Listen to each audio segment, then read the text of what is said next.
The sting of her hand across my face still burned, but the humiliation cut deeper than the slap.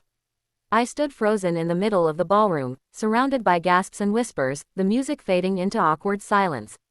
My sister-in-law, Melissa, the bride of the day, had just slapped me across the cheek in front of hundreds of guests at her wedding. My crime: accidentally spilling a drop of champagne on the hem of her expensive white gown while trying to hand her a glass for the toast. I looked at her in disbelief, my face hot, my eyes stinging. Before I could even explain, she hissed into the microphone, "You've ruined everything, just like you always do. Why couldn't you stay out of the spotlight for once?"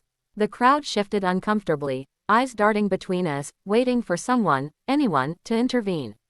But then came the most devastating blow of all. My husband, Ethan, my partner, the man I trusted, stepped forward, not to defend me, but to stand by his sister. "Melissa's right," he said coldly. "You should have been more careful. It's her big day." The air was sucked from my lungs. My knees weakened, and for a moment, I thought I would collapse right there.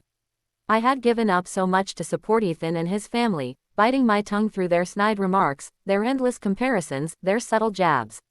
But this public humiliation with Ethan's full support, was unbearable. I turned to walk away, my dignity hanging by a thread, when the unlikeliest person stopped me, Melissa's new husband, the groom, Ryan. He took the microphone from her trembling hands, his expression a storm of anger and disappointment. The hall went silent again as he cleared his throat and began to speak. "I cannot stand here and watch this," Ryan said, his voice steady and strong. "This is supposed to be a celebration of love, respect, and family. Yet what I just witnessed is cruelty, not only from my wife but from those who stood by silently." His eyes swept across the room, landing firmly on Ethan. A real partner doesn't let anyone, family or not, publicly shame the person they love. And a real bride should treat people with kindness, not contempt. Melissa's face turned pale as Ryan continued. "If a few drops of champagne are enough to make you slap someone in front of everyone, then maybe the dress wasn't ruined, maybe your character is. And Ethan," he said sharply, addressing my husband, "you should be ashamed of yourself for letting your wife take this humiliation alone. If you can't protect her, what does that say about your marriage?" The guests gasped. Some clapped quietly, others stared in shock. Melissa tried to protest, tugging at Ryan's arm, but he shook her off. "No, Melissa," he said firmly. "Today is our wedding day. But if this is the way you treat people, if this is the way you treat her, then I have to ask myself, is this who I truly want to spend my life with?" Tears blurred my vision. For the first time in years, someone had defended me, not out of obligation, but out of sheer principle. Ethan stood frozen, his face reddening, but he said nothing. And that silence told me everything I needed to know. After the reception, Ryan came to find me. "I'm sorry you had to go through that," he said quietly. "You didn't deserve any of it. Don't let anyone convince you otherwise." His words were kind, gentle, and they cracked something open in me, a realization I had buried for too long. That night, when Ethan and I returned home, I confronted him. "Do you even love me?" I asked, my voice trembling. "Because today, you stood by your sister when she humiliated me in front of everyone. You didn't hesitate. You didn't even think of me." Ethan avoided my gaze. "It was her wedding day," he muttered. "I didn't want to cause a scene."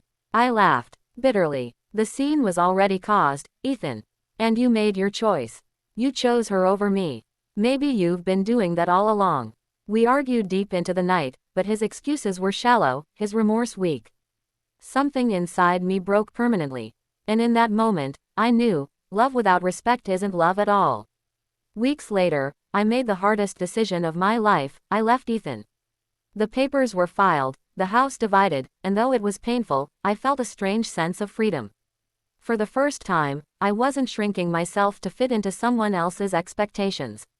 As for Melissa and Ryan, their marriage didn't last long. The cracks that had shown on their wedding day only deepened. Ryan eventually walked away, realizing that no vow could hold together a union built on cruelty. But I didn't walk away empty. I walked away with a lesson carved into my soul. No matter how much you love someone, you cannot stay where you are disrespected, dismissed, and humiliated.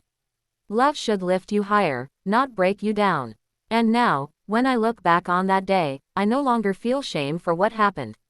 I feel gratitude, because sometimes, it takes the most painful humiliation to open your eyes to the truth. And the truth is, I deserved better all along.